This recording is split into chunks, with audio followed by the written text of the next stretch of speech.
Hey, it's Brad. So, with so many layers involved in communication, it's not really surprising that there are misunderstandings all over the place. I mean, someone could misinterpret something you say, even if they hear it correctly, and misremember and tell it again improperly, and all of a sudden, it's about as effective as playing a game of telephone in a mosh pit at a rock concert. And the message is definitely not going to make it through, and you're probably just going to get your face smashed on somebody's head. But when it comes to beliefs, specifically those that are inherently taken on faith, so that encompasses religious and spiritual and moral, cultural, whatever, anything handed down that you have to assume is right to really internalize and then understand through application and experience. These things, it kind of makes sense that people hold to those views most tightly, because as soon as you invalidate someone's beliefs, make them reevaluate whether everything they've known and built upon that is wrong, that's kind of a heavy burden you're asking them to take on. Problem is that burden is there waiting for them at whatever point. So helping them see that it's there isn't your problem. You can let them know it's there, and if they see it and want to do something about it, then you can help them. But anyway, so as far as misunderstandings and miscommunications, misinterpretations, words that people base these beliefs on can be complicated, especially when those beliefs being passed down over time or through generations, whatever, were passed down by humans, through humans, to humans, and humans are pathetic, fallible little creatures, and selfish, really twisted in a lot of ways and a lot of times. So there are plenty of things that get misinterpreted and things that get changed, and then things that just get just colloquially used and watered down, or misappropriated by association, like the term apocalypse. uh, you know what an eclipse is? It's just when something is obscuring something else, it is eclipsed by the other thing. Well, apocalypse just means removal of that which obscured, removal of the eclipsing part. So it's revelation, literally revealing. So being synonymous with end of the world, cataclysm, really kind of complicates things as far as separating truth from mythos.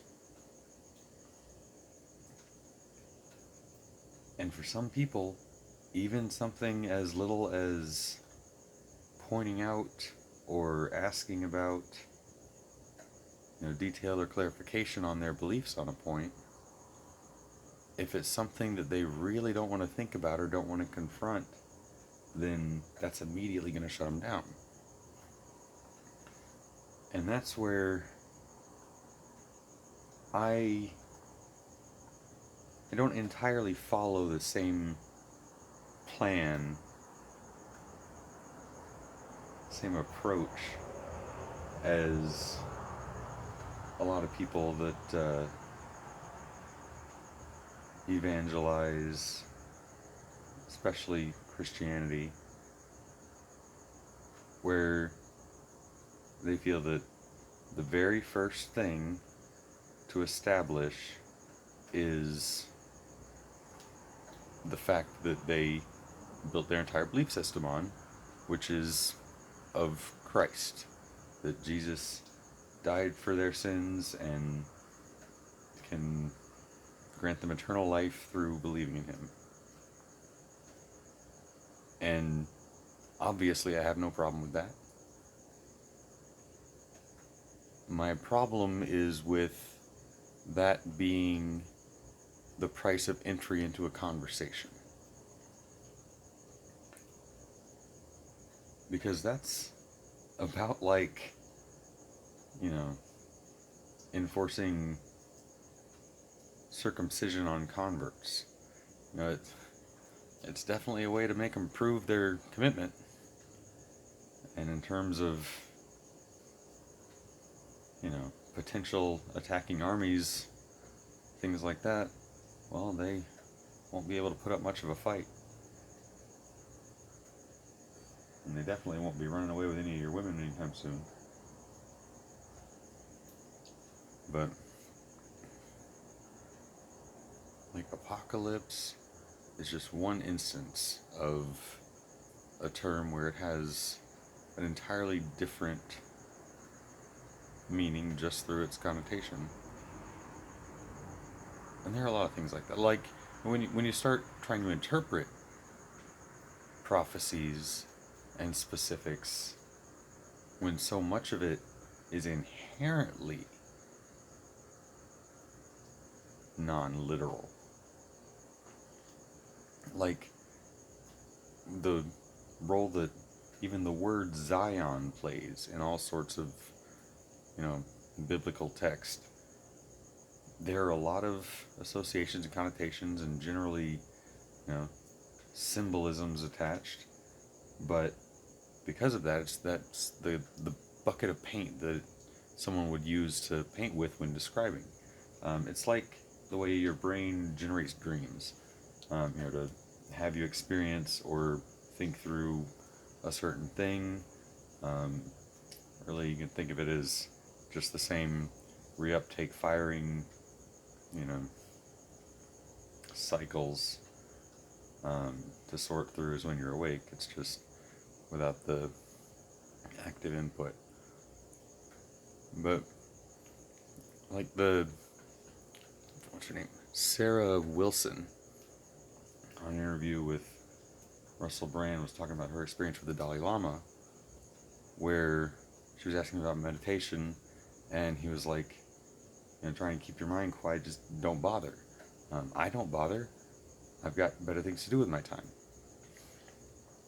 And that's kind of the same kind of thing, where he's not at all saying meditation is bad, and just that in his case, his purpose there, I think he followed up saying it was to teach altruism, something like that.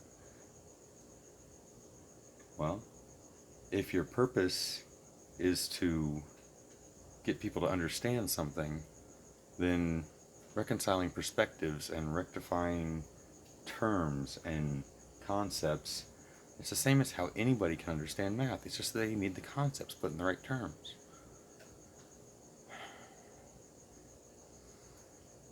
But once you have,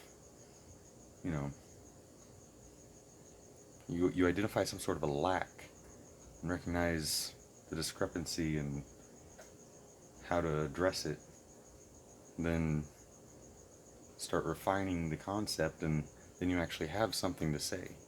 And right now just more than ever, glut on people with platforms and nothing worth saying. But when your content is consistently and continuously evaluated with objective judgment, then you can't help but be authentic and just get better.